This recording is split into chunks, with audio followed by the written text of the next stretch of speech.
A gender rights advocate in Nigeria have emphasized the need for a more coordinated response to sexual and gender-based violence in the country. This call was made during a public dialogue in Abuja, hosted by the Institute for Human Rights and Development in Africa, in collaboration with other transparency-focused organizations as part of the activities marking the 16 days of activism against gender-based violence. The dialogue focused on the implementation of judgment by the ECOWAS Court of Justice related to the cases of sexual gender-based violence, highlighting instances where victims of domestic violence in Nigeria were denied justice. Stakeholders discussed the gap between the court decisions and their enforcement, stressing the importance of addressing systematic barriers that prevent survivors from accessing justice. Participants highlighted the necessity for better coordination among government agencies,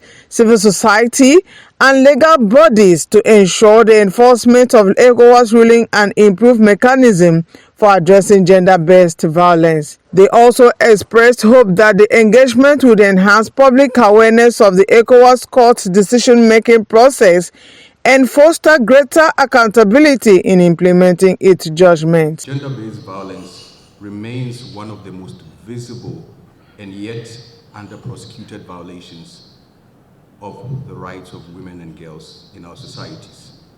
And they cut across various cultural, economic, and political divides. Literally no woman is absolved from gender-based violence. As we deliberate on these cases today, let us remember that the fight against gender-based violence is not only about securing legal remedies, but also about transforming societal norms and building a future rooted in equality and justice. And this requires collaboration among government, civil society, regional economic blocs such as ECOWAS, and our community leaders who have the potential to influence practices across the board. At the in the Institute for Human Rights and Development in Africa, we remain steadfast and committed in advocating for the implementation of these judgments and the broader realization of human rights. Together, we will endeavor to ensure that these decisions do not merely exist as victories on paper, but translate into tangible change in the lives of the survivors and social justice broadly. They need to enjoy human dignity. They need to be free from torture. They need to enjoy participating in society without any prejudice because of my gender. That's what put me on this pathway. At the end of the day, we are accountability partners to the government. Our actions and inactions determine the quality of leadership we get. And so when things happen and we cry out and say, these things have hurt us, it's because we hope that the leadership is going to refine the methods with which the leadership engages with us. Because primarily, what is leadership without people to lead? Along this journey, I have seen people die. I'm lucky to be alive. But what's the quality of the life? Knowing that I've lost so many things several times over and over again. And yes, there's a court judgment that would outlive me.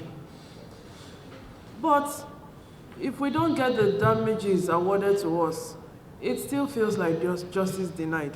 It's happened between herself and her spouse, her fiancé at the time, who is a law enforcement officer. He's a police officer attached to Ebute division in Lagos State.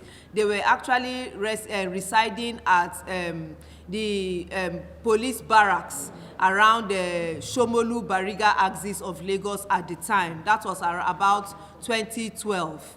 So they had a misunderstanding that between both of them, it was an issue of, it was a reproductive issue. So the man had, at the time, zero sperm count, and because they were trying to conceive before marriage.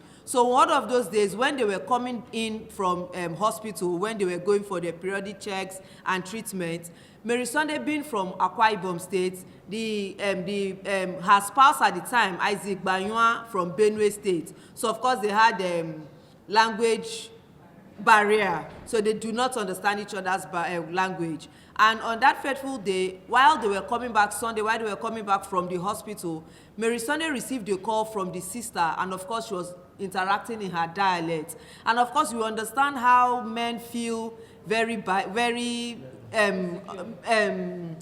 insecure, particularly when it has to do with their some men feel very insecure, particularly when it has to do with their reproductive rights,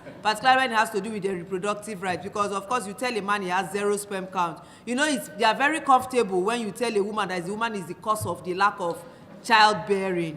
But when the table turns as a man, it becomes a problem. We all understand that cultural stereotype, yes. And so that was what happened. That's what led to violence. In the process of the violence, the lady ran into a neighbor's kitchen who was cooking stew. She was making stew on a stove at the time. So I think in the process of they were battling, so she hid behind the woman.